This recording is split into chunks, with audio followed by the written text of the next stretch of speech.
नमस्कार विद्यार्थी मित्रांनो, मुंबई उच्च न्यायालयाची पिऊन आणि हमालाची वॅकन्सी आल्या होत्या. त्याच्यामध्ये 133 वॅकन्सी होते आणि 133 वॅकन्सीसाठी आत्ता विद्यार्थ्यांची यादी लागली आहे. जस्ट करंट जर तुम्ही आपल्या वेबसाईटवर गेलात तर तुम्हाला तिथे तुमची यादी लागेल दिसले.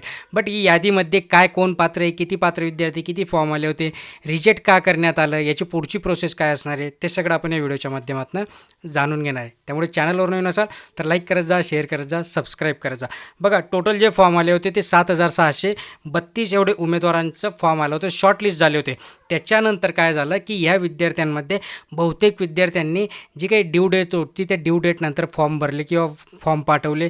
नंतर त्याच्यामध्ये जवळपास निम्मेच्या वर विद्यार्थ्यांचे डॉक्युमेंट्समध्ये प्रॉब्लेम निघाले.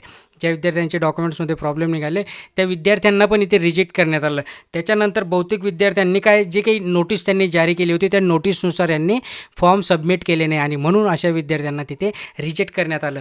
ही जी काही कारणं दिली आहेत, हे कारणं तुम्हाला प्रत्येक तिथे PDF दिसेल. त्या PDF डिटेलमध्ये तुम्हाला दिसणार आहे तुमचा रोल नंबर आणि फॉर्मचा अर्जाचा नंबर आणि त्याच्या पुढे तुमचं रिझन फॉर रिजेक्शन तुम्हाला बघायला मिळणार आहे. आता याच्यामध्ये पात्र उमेदवार किती झाले की 3,888 उमेदवार पात्र करले स्क्रीनिंग टेस्टसाठी.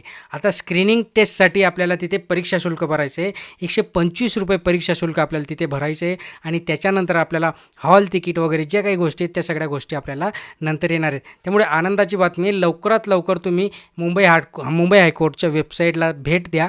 तिथे जाऊन तुम्ही पात्र आहात का नाही ते चेक करा आणि पुढची प्रोसेसला लवकर लागा. चॅनलवर नवीन असाल तर लाईक करा, शेअर करा, सबस्क्राईब करा. धन्यवाद.